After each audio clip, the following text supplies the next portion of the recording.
Ahí vamos, en el nombre de Jesús. Muy bien, el taller Prólogos, la idea es acercándonos a Dios por medio de la palabra. Ahí vamos a descubrir muchas cosas que impiden que nos acerquemos, ¿verdad? Ahí vamos a ir revisando eh, de qué se trata este taller. De partida no es un taller de teología, ni un estudio bíblico común que apunte a aumentar el conocimiento de las personas, no tiene que ver con eso. Y no buscamos aumentar el conocimiento intelectual, no es la idea, por ahí no es el camino. Yo sé que hay personas que les interesa saber, pero este taller no está enfocado en eso. Dios no tiene una preocupación en mi conocimiento intelectual. ¿Qué queremos abordar?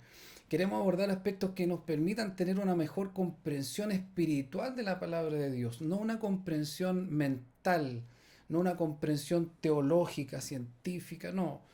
No estoy diciendo que lo otro no sea importante, estoy diciendo que lo primero es, como dice la Escritura, que tengamos una comprensión espiritual de la palabra de Dios. Es muy, muy importante.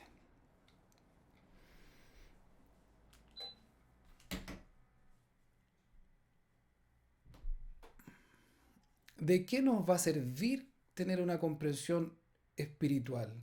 ¿De qué nos va a servir este taller, entre otras cosas? Pero por el momento en este aspecto de tener una comprensión espiritual mayor, ¿cierto? Primero vamos a examinar nuestras vidas frente al propósito eterno de Dios. Cuando nosotros comprendemos espiritualmente la palabra de Dios, podemos entender que tenemos un llamado, una razón de existir. Y esa razón es el propósito eterno de Dios. Ustedes ya lo conocen, Romanos 8, Efesios 1, etcétera. Nos dice que fuimos llamados a ser como Jesús. Pero justamente estamos aquí para eso, para examinarnos y poder, ¿cierto? Eh, Orar para que Dios nos ayude a hacer los ajustes necesarios. Cuando vemos por la Escritura, ¿cierto? Percibimos con los ojos del Espíritu, examinamos nuestra vida delante de Dios, frente al propósito eterno. Yo estoy siendo como Jesús cada día más. Desde que me convertí, mi carácter, los demás, mi esposa, mi esposo, los cercanos, mis hijos, me ven más como Jesús. Eh, la característica mayor de un discípulo de Jesús es el amor, ¿verdad? En esto conocerán que sois mis discípulos, dice el Señor, en que os améis los unos a los otros. Entonces, cuando podemos comprender la palabra de Dios por el Espíritu, no solo en la mente, es muy distinto que la mente comprenda, ¿cierto? Ese es el primer proceso. Pero desde la mente, desde mis ojos, siento que entran a mi mente la palabra de Dios, debe bajar a mi espíritu. Y ahí debo ver con esos ojos del espíritu para comprender mejor. Y cuando comprendo mejor, ¿cierto? Y veo que hay falencias en mí, tengo que orar para que Dios me ayude a hacer los ajustes necesarios. Esto no es por fuerzas humanas. Esto no tiene que ver con mis fuerzas, con mis capacidades. No, porque si no estaríamos mucho fuera de esta posibilidad. Dios quiere que nosotros oremos y confiemos en Él. ¿Y de qué nos va a servir también? Es que al examinarnos delante de la palabra espiritualmente y orar, nuestro progreso va a ser sin duda más grande. Nosotros vamos a progresar en nuestra madurez espiritual porque no nos podemos olvidar que Dios quiere hijos maduros espiritualmente. No solo quiere hijos Dios, quiere hijos a imagen y semejanza de Él.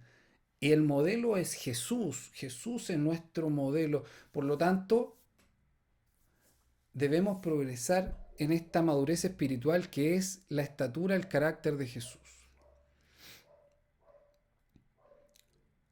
Este taller tiene este contenido. Yo no sé si, por lo menos hoy, pretendo avanzar en la introducción, que es muy importante, no solo en la introducción, sino más bien para limpiar un poco el camino. Es como cuando uno va a jugar, no sé, un partido en una cancha de baby que es asfaltada, uno antes de jugar el partido, ¿cierto? La cancha está abandonada, uno antes de jugar tiene que limpiar.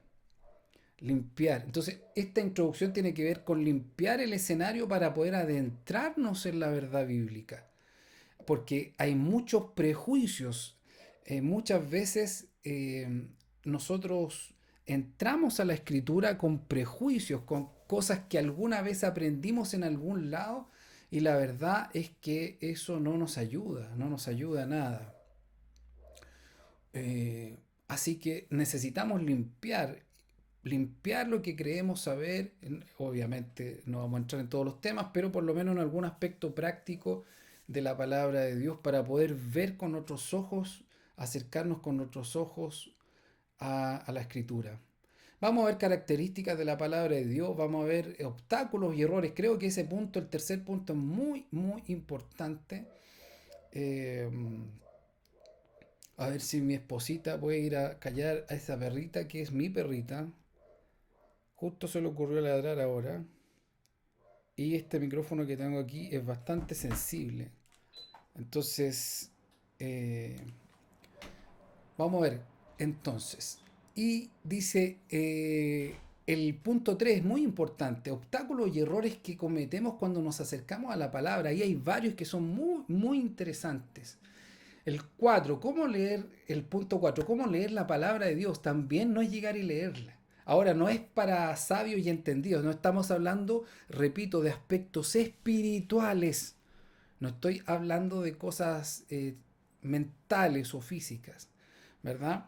Y la utilidad. Ahora, yo no sé en qué orden el Espíritu Santo nos va a pedir que abordemos estos temas, no lo sé, pero ahí están los temas, yo sé que el Señor quiere hablar de eso y también si quiere hablar de algo más se los voy a señalar. Hasta aquí el Señor ha puesto esa carga en mi corazón y vamos a partir, ¿cierto?, con esta introducción.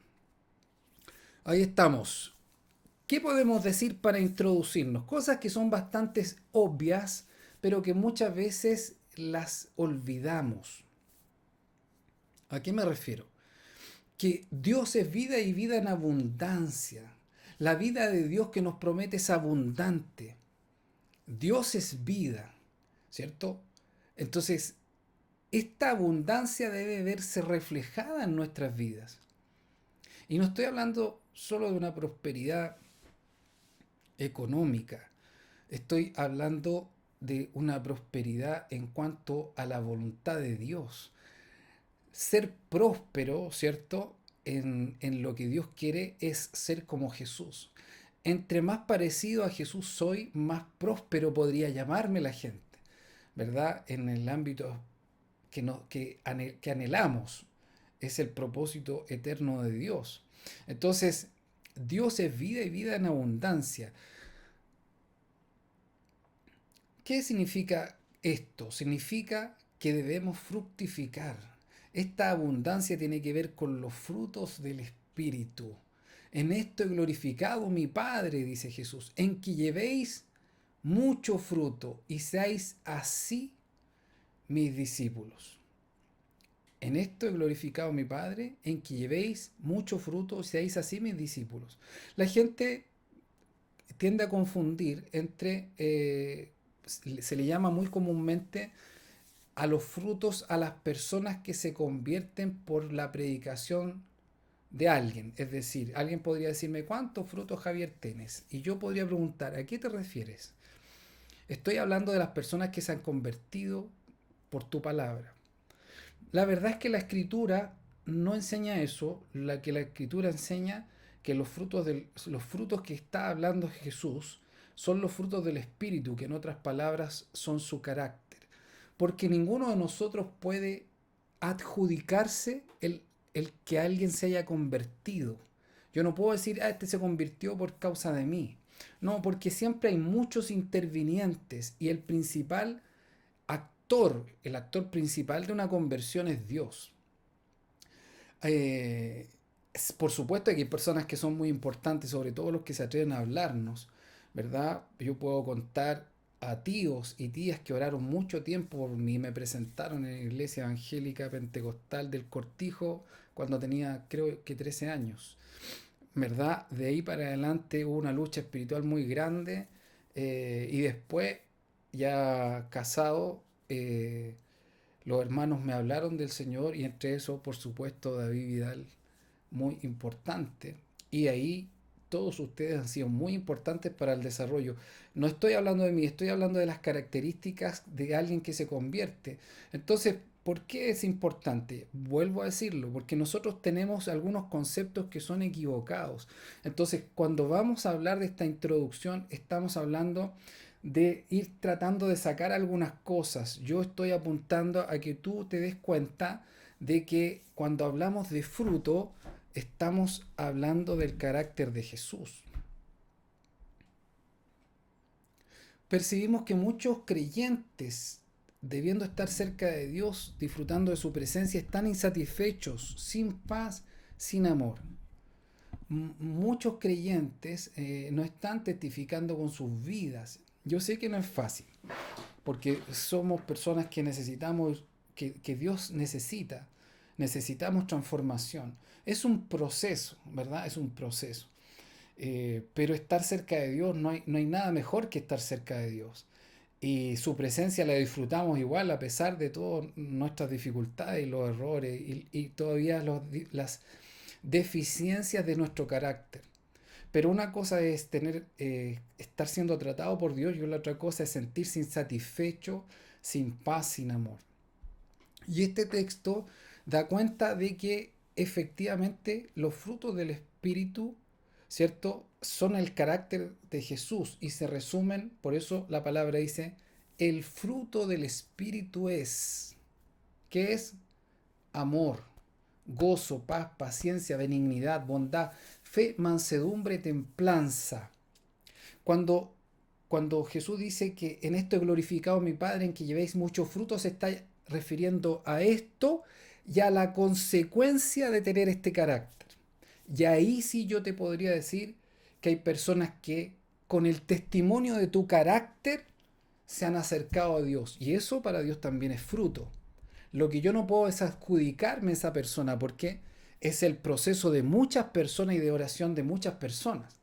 Pero lo que nos convoca a nosotros, nos interesa en esta introducción, es entender que lo que está pidiendo Jesús es mucho fruto, es, es abundancia. ¿De qué? Si el fruto del Espíritu es amor, gozo, paz, paciencia, benignidad, bondad, fe, mansedumbre, templanza.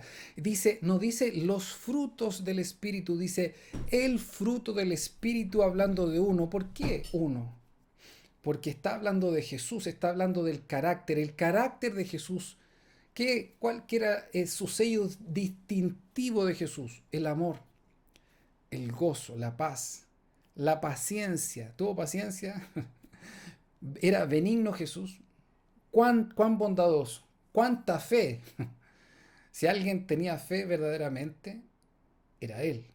Confiaba en su Padre 100%. Mansedumbre, vemos ahí en los evangelios la mansedumbre de Jesús, maravillosa. La templanza, es decir, el dominio propio, él podía controlar sus impulsos, ¿verdad? Donde podemos ver un rasgo, ¿cierto?, de este carácter también fue el celo. En el celo, ¿verdad? Ahí Jesús, de forma controlada pero apasionada, volcó las mesas cuando los hombres estaban haciendo del templo de ese tiempo una casa de mercado. Entonces, ahí está. Dios quiere que nosotros seamos como Jesús, que es lo mismo que Él dice, que seamos llenos de su Espíritu, que el Espíritu que mora en nosotros desde el tiempo del bautismo fructifique. Y ahí hay una diferencia entre la obra del hombre y la fructificación del Espíritu. Son cosas totalmente distintas. Dios no espera que yo obre, no busca mi obra como un esfuerzo humano para alcanzar amor, para alcanzar gozo, paz, paciencia. No. Lo que está diciendo Dios es que el Espíritu en mí debe fructificar. No es lo mismo fruto que obra. Ahora, ¿cierto? La fe obra, pero el producto de la fe es desde el Espíritu. Cuando yo tengo fe, ¿cierto? Entonces mi fe que viene del Espíritu, que es un regalo de Dios, obra. ¿Cuál es la obra de esa fe? La obediencia. Acuérdense que estamos acercándonos a la palabra, hacia allá vamos.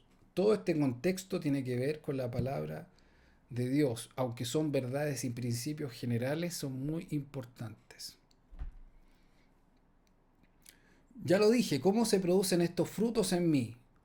Pero aquí hay un elemento que es muy importante que tú pongas atención. El fruto del Espíritu, que es amor, paz, paciencia, benignidad, bondad, es el fruto del Espíritu, ¿verdad? Es el resultado de mi relación con Dios. Eso debe quedar grabado a fuego.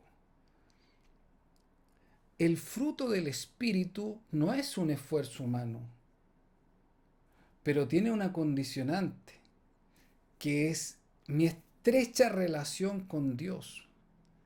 En la medida que yo me acerco a Dios, ¿cierto? Después del bautismo, ¿verdad? Dios abre mi corazón, permite que yo crea en Él, me bautizo, viene el Espíritu Santo sobre mí, y cómo soy lleno del Espíritu y cómo fructifica el Espíritu en mí, cómo el Espíritu, la vida de Jesús en mí, empieza a producir este amor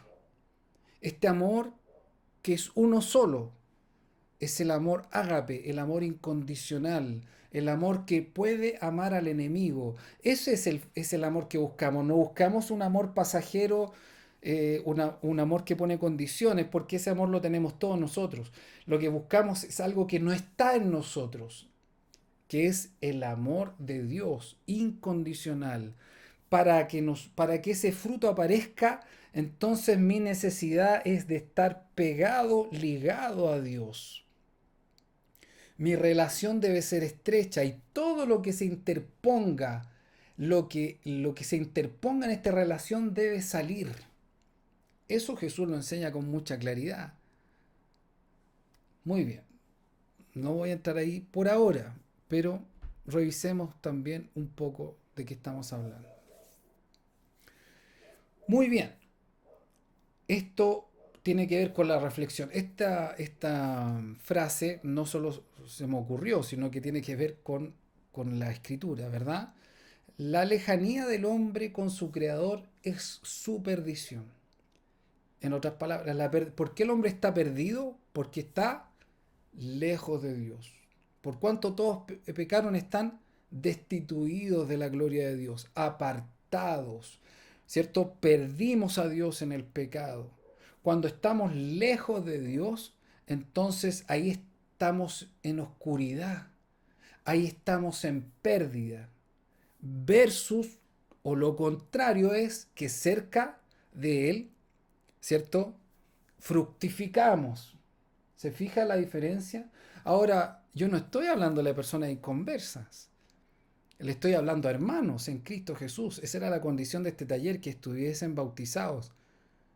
¿Por qué? Tú me podrías preguntar así, pero entonces, ¿existe la posibilidad de que los cristianos estemos lejos de Dios? Por supuesto que sí. Por supuesto que sí. Lamentablemente. Lamentablemente. Eh, es por eso, es por eso la importancia de este taller, que nos acerquemos a Dios, nosotros los cristianos, los que ya tenemos su espíritu. Yo no puedo, siendo cristiano, mantenerme lejos de Dios, no debería, pero puedo. Muchos cristianos, como ya lo dije, no reflejan el carácter de Cristo. Todavía tienen muchas deficiencias de carácter muy grandes como niños. Ya lo dije también, que siempre tenemos deficiencia y nuestra madurez va en aumento. Eh, entonces, las deficiencias de carácter son absolutamente normales en los 2 o 3 primeros años. Eso dice el Antiguo Testamento, que el árbol al tercer año debe fructificar. Nosotros no deberíamos cortar ni pedir frutos hasta el tercer año, pero después del tercer año ya el árbol debe fructificar. ¿Se acuerdan? Hay una parábola por ahí que el arbolito no está dando fruto y el dueño quería cortarlo. Y vino el administrador, le dijo, déjame abonarlo. Muy bien, queremos abonarte, queremos darte nutrientes para que tú, que llevas más de 3 años y todavía tienes deficiencia de carácter, estoy hablando de personas que mienten o que roban o que menosprecian abiertamente a sus hermanos o escondidamente, más bien se afirman en la hipocresía, eh, son iracundas o son personas rebeldes o insumisas, personas que no reconocen autoridad, viven independientes, amantes del mundo. Todas esas deficiencias de carácter son propias de un niño. Recordemos que Juan dice, les escribo a vosotros hijitos, ¿cierto? Y también después, y les escribo a vosotros jóvenes. ¿Por qué? Porque conocen la palabra y han vencido al maligno. Entonces, en la medida que vamos conociendo la palabra, con los ojos del Espíritu, vamos madurando. ¿Por qué? Porque nos acercamos a Dios y eso nos permite fructificar. Veámoslos por la Escritura. Veamos, y aquí yo quiero que ustedes abran Romanos, ¿cierto? Yo sé que lo han leído varias veces, pero ¿cuántas veces deberíamos leer Romanos? Todas, todas y para siempre.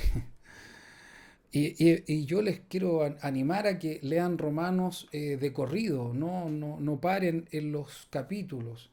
Hay chicos que ya tienen, y por ahí tenemos algunas hojas o impresiones o digitalizaciones de la carta a los romanos sin capítulos, sin versículos.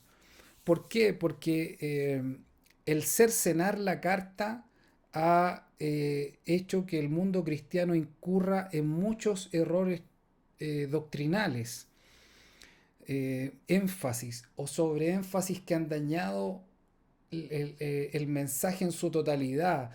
Digo, han dañado porque lo han cercenado y han impedido que las personas entiendan que hay un mensaje total. La carta a los romanos no termina en el capítulo 5 ni en el 8 ni en el 12.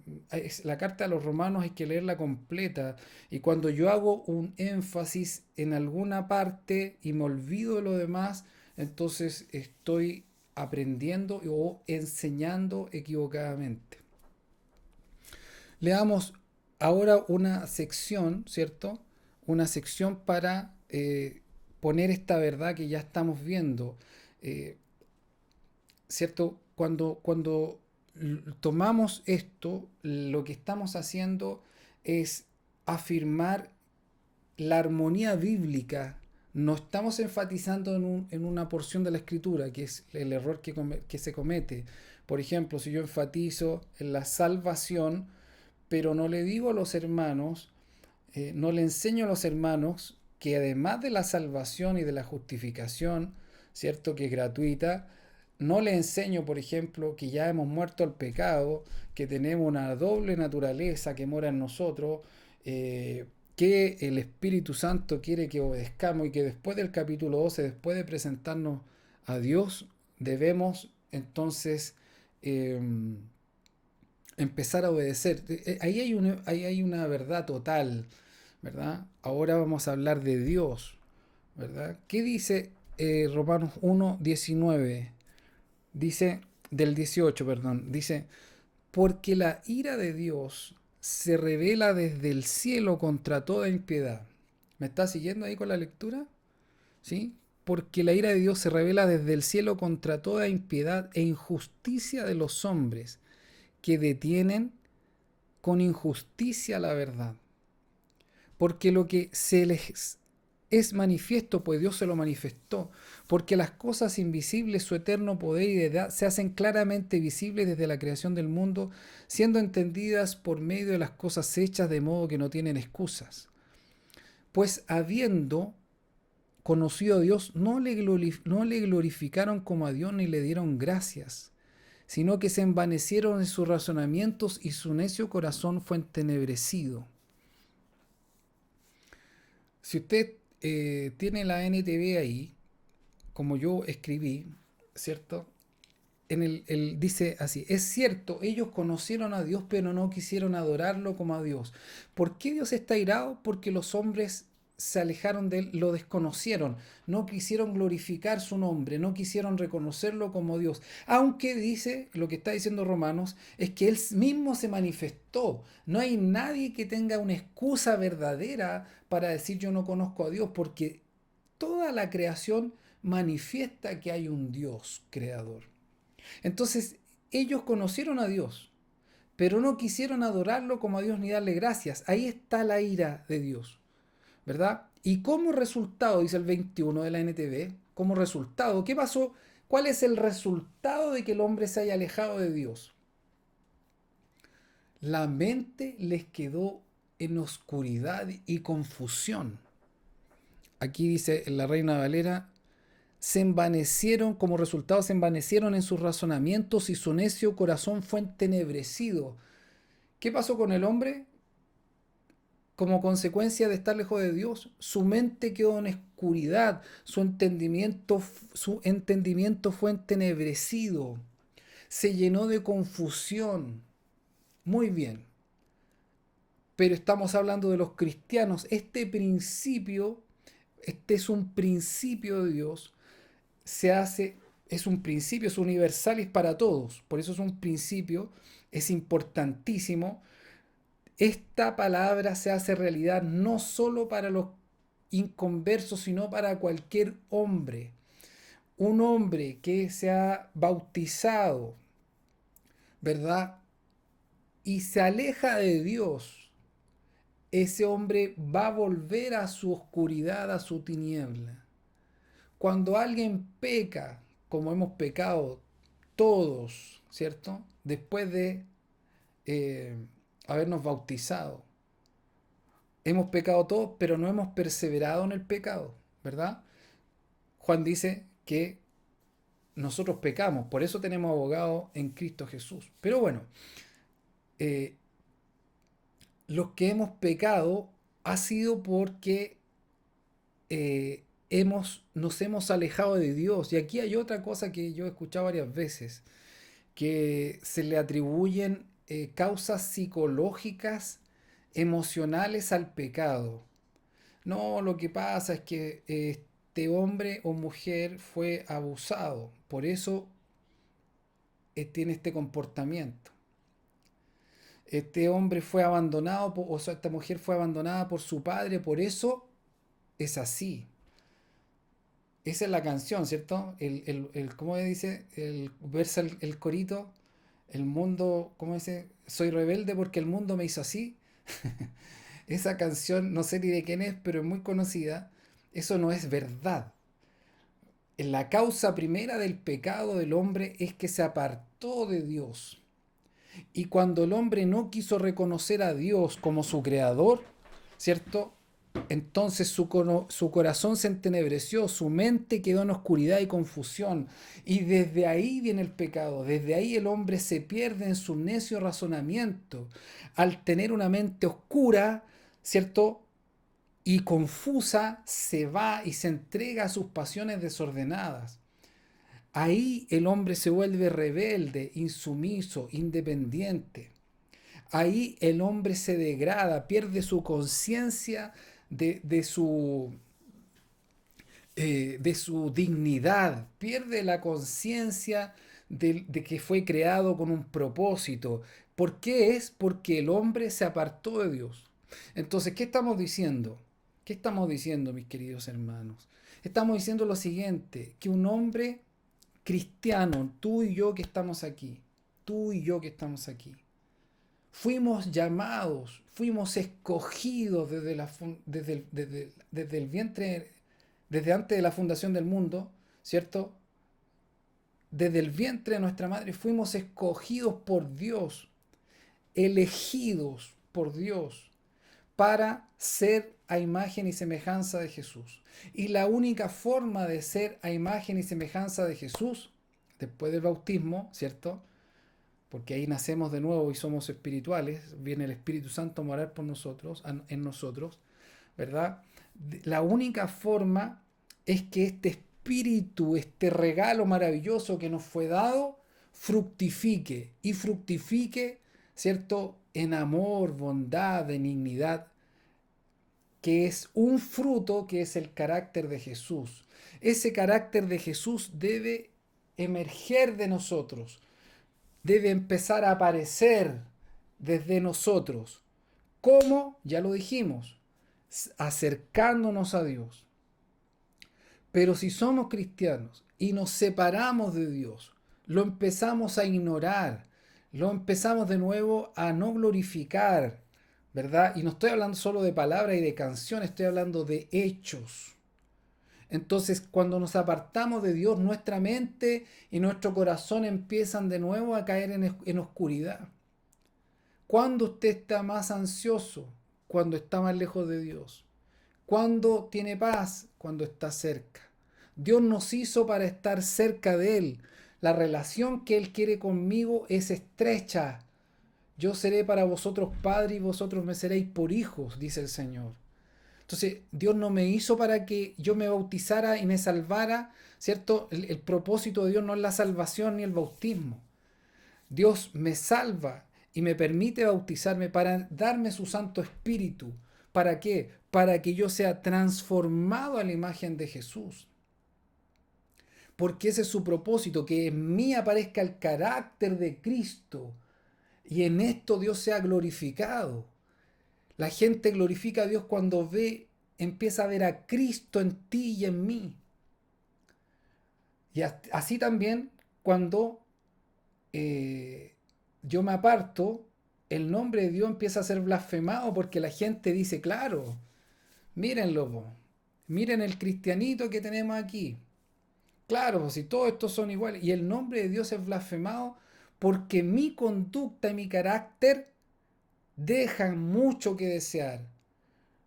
La chimuchina, el pelambre, el cagüín, la falta de integridad, que, ¿cierto?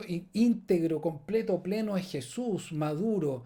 Y yo, lejos de eso, entonces la gente dice así, yo no sé para qué se hacen canutos, cristianos o católicos, lo que sea. ¿Para qué dicen que son creyentes si hay gente que roba, que pelea, que anda peleando en la calle por los estacionamientos, que anda peleando por el mundo que se le atraviesa a alguien? Entonces, ¿por qué aparece nuestro viejo hombre?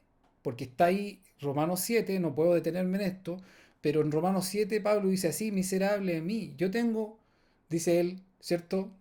El pecado que mora en mí y también está el espíritu que mora en mí. Tengo una dualidad, ¿cierto? Ahí hay una doble dualidad. Ahora, ¿quién vence?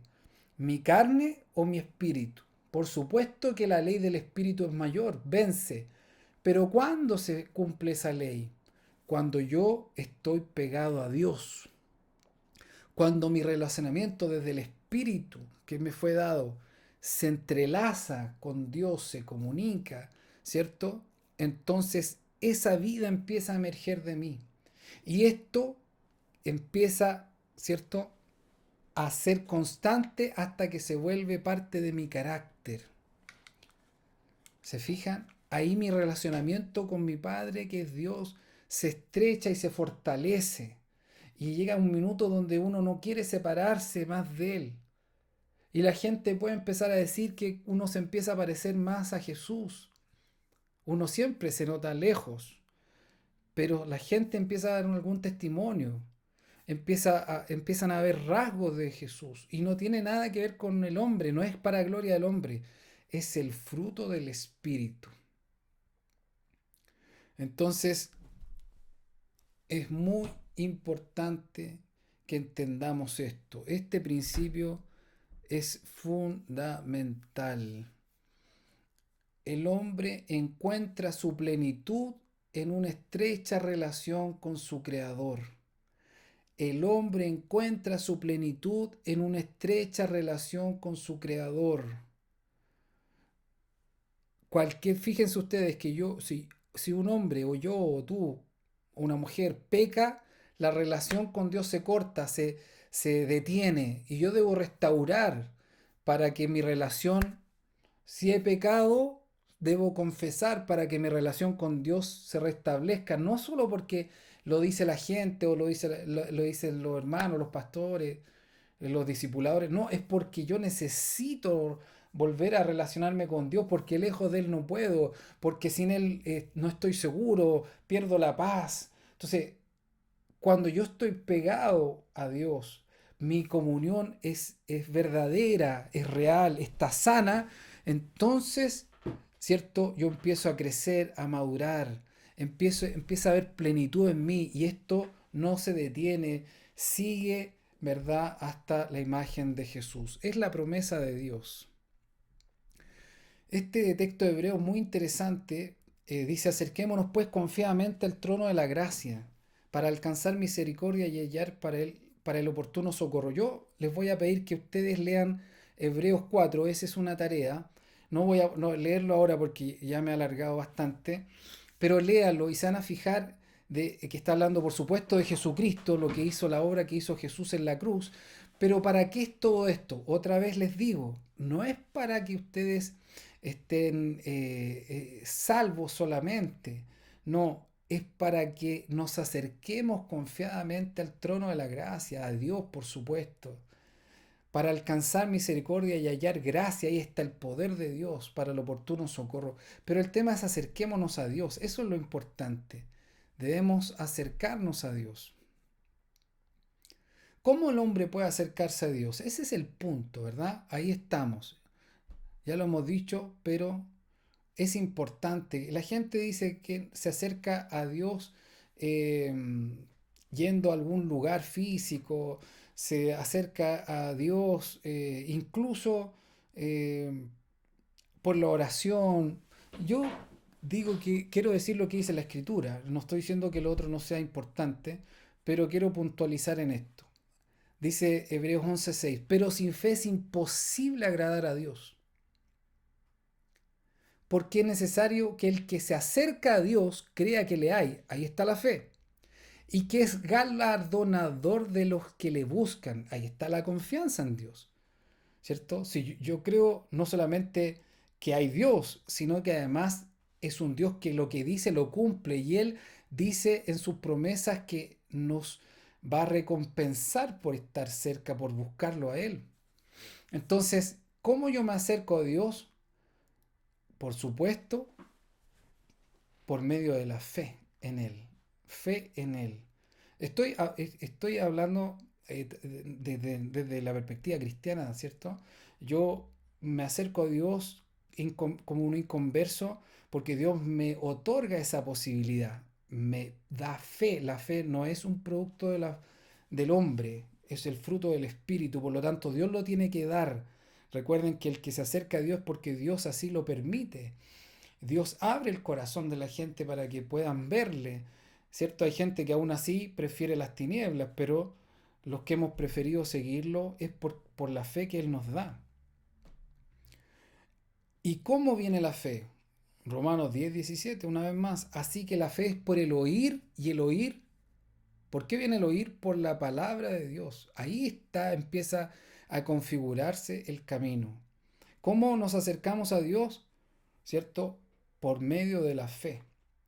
Debemos confiar en Él, creer en lo que Él dice, ¿verdad? Y esta fe viene por el oír y el oír viene por la palabra de Dios. La palabra de Dios abre mis oídos espirituales, mis ojos espirituales y me infunde fe. ¿Se fijan? La palabra me infunde fe. La palabra de Dios abre mis oídos. Miren la importancia de la palabra. La palabra de Dios abre mis oídos, ¿verdad?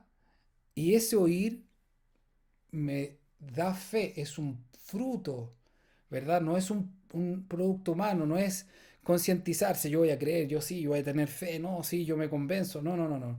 La fe verdadera, la que le agrada a Dios, es la que viene del Espíritu. Entonces, si ya dijimos, ¿verdad? Vamos, la fe es por el oír y el oír por la palabra de Dios. Muy bien. Entonces, ¿qué es la palabra de Dios?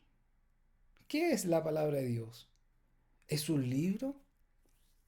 Un libro que se escribió hace muchos años, ¿esa es la palabra de Dios? ¿Qué es la palabra de Dios? Y aquí es donde tenemos que entender, acercarnos a esta verdad. Esta verdad debe ser una verdad reflexiva. Esta verdad por el Espíritu cambia, nos cambia completamente. En el principio era el verbo y el verbo era con Dios y el verbo era Dios. La palabra, el verbo, era Dios. Esta palabra, este logos, este verbo, logos en el griego, ¿verdad? Este logos, esta palabra de Dios, todas las cosas por esta palabra fueron hechas. Y sin esta palabra, nada de lo que ha sido hecho fue hecho. En él estaba la vida, en este logos, en esta palabra. Y la vida era la luz de los hombres. Miren la importancia de la palabra. Ahora, la luz en las tinieblas resplandece y las tinieblas no prevalecieron contra ella. Y aquel verbo fue hecho carne. ¿Quién es la palabra entonces? Y aquel verbo fue hecho carne y habitó entre nosotros lleno de gracia y verdad. Ahí está. El verbo se hizo carne. ¿Quién es la palabra? Jesús es la palabra. ¿Se fija? ¿Qué hace que nosotros fructifiquemos? El Espíritu Santo. ¿Y quién es el Espíritu Santo? El Espíritu de Cristo que mora en nosotros. El Espíritu, por eso se le llama Espíritu de verdad, porque la verdad, el Espíritu y Cristo son uno solo. La palabra de Dios, el Verbo se hizo carne, el Logos, estaba en el seno del Padre, en el lugar más íntimo del Padre. Ahí estaba el Verbo, el Logos de Dios, y ese Logos se hizo carne y habitó entre nosotros. ¿Y cómo llegó a la tierra? Lleno de gracia y de verdad. Y de su plenitud tomamos todos. Gracia sobre gracia. La gracia y la verdad vinieron por medio de Jesucristo, por supuesto. Jesús es el Verbo encarnado. Y ese Verbo encarnado, ¿cierto? La vida de Jesús es lo que el Espíritu Santo plasmó en parte de la Escritura. La Escritura en parte, ¿cierto? Una parte fundamental es Jesús mismo. Por eso es tan importante. Yo quiero que te detengas ahí después a pensar en este relacionamiento entre la palabra, el Jesús que es la palabra, ¿verdad? Y la Escritura, que también es la palabra de Dios, ¿verdad? Dentro de esta Biblia, ¿cierto? Hay historias, hay un montón de cosas, pero aquí está también la palabra de Dios. Por eso, ¿cierto? Que dice, a Dios nadie le dio jamás el unigénito Hijo, el que está en el seno del Padre, Él lo ha dado a conocer.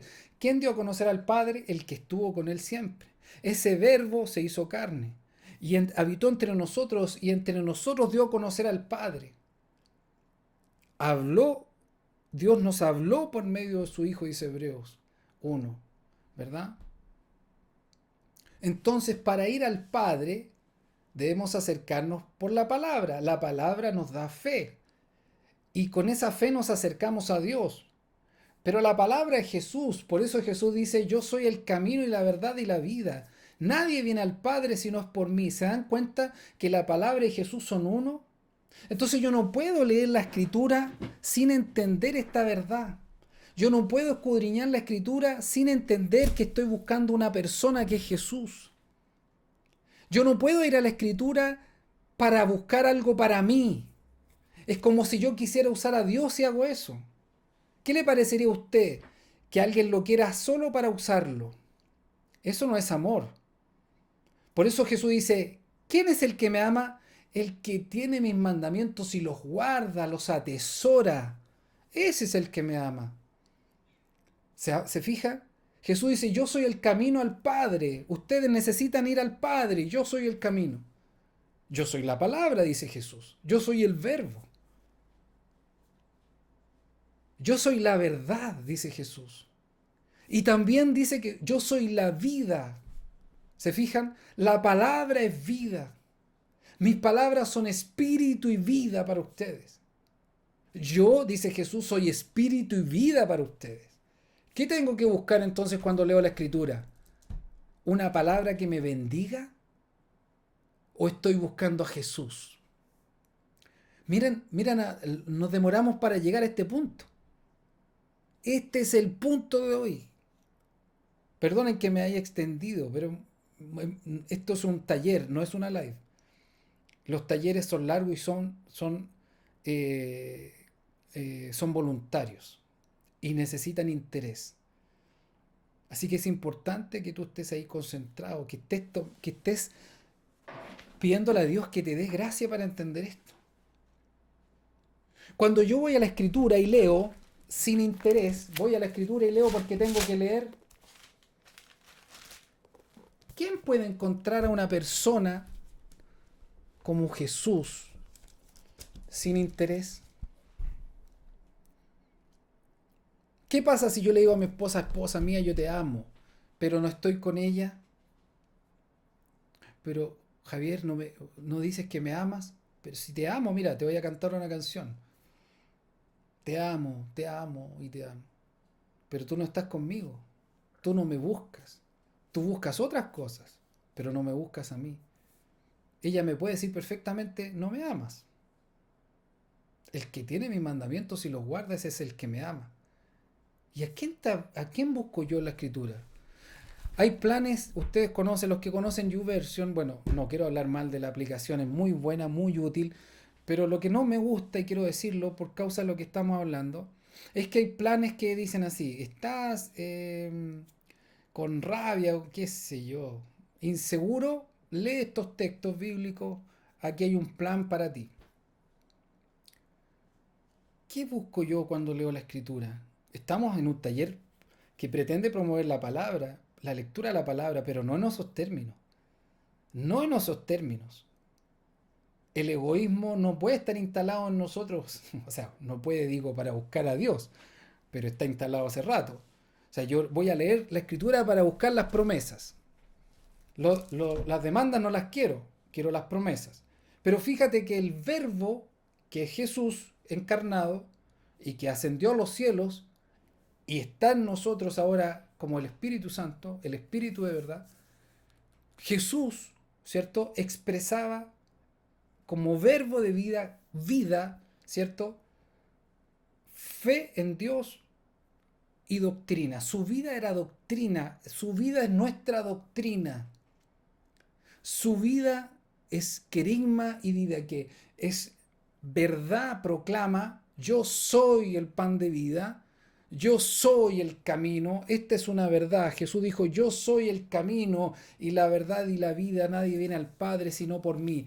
Ahí Jesús trajo la proclama desde el cielo, ¿cierto? Y infunde vida por esa verdad. Esa verdad apela a la fe.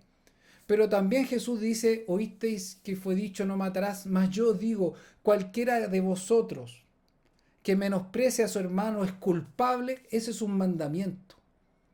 Entonces Jesús vivía lo que para nosotros hoy día son mandamientos, enseñanzas. Entonces el verbo que Jesús contiene toda la vida de Dios que quiere ser infundida en nosotros y quiere fructificar en nosotros. Para eso yo debo estar cerca de Él. Lejos de mí, Él dice, nada podéis hacer. Nadie va al Padre si no es por medio de Él.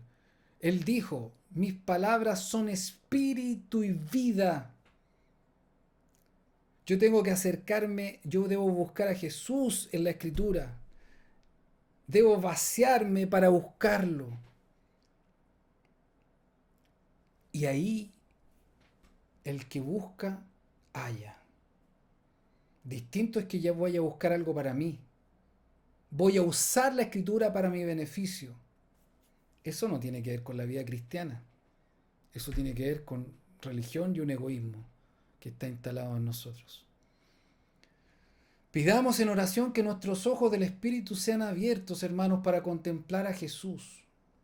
Debemos contemplar a Jesús en las Escrituras y que por medio de Él nos acerquemos a Dios nuestro Padre. ¿Cómo nos acercamos a Dios? para ser plenos, para que seamos transformados a la imagen y el carácter de Jesús, tenemos que acercarnos a Dios. ¿Por medio de quién? Por medio del Verbo. ¿Quién es el Verbo? Jesús. Debemos contemplar a Jesús. Debemos acercarnos a la Escritura para contemplar a Jesús. Nuestra oración contemplativa en los evangelios es fundamental. Ve, observa a Jesús. Tú te sientes falto de carácter, sientes que hay cosas que te sobrepasan, tú piensas que deberías estar más crecido espiritualmente. Mira, no te preocupes, no te cargues con eso, pero sí enfócate. Enfócate en contemplar a Jesús en la palabra. Búscalo. No busques beneficios. No busques solo beneficios. Busca a Jesús. Este texto ya lo leímos, lo dijimos. Jesús dice, miren cómo además la palabra es nuestro alimento, es espíritu y vida. Él dice, yo soy el pan de vida. ¿Se fijan lo importante que es buscar a Jesús en la palabra? Que no es lo mismo que leer la escritura buscando sin interés, buscando un beneficio. Recuerden que el pan debe comerse. Eso significa que yo debo obedecer las palabras de Jesús para alimentarme. No basta con leer. Eso lo vamos a ver después. Avancemos, ya estamos.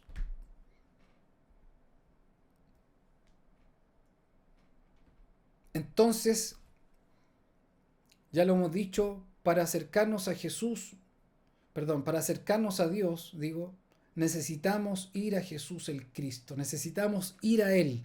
¿Cómo vamos a Él? Por medio de la palabra de Dios, ¿cierto? El verbo, vamos en busca del verbo, vamos a Él. ¿Y cómo vamos a Él? Bueno, eso es parte también de los próximos, eh, justamente lo que dice aquí. ¿Cómo vamos a Él? Porque para acercarnos a Dios necesitamos ir a Jesús. ¿Y cómo vamos a Jesús, que es la palabra de Dios? En los próximos encuentros lo vamos a ver. Muy bien.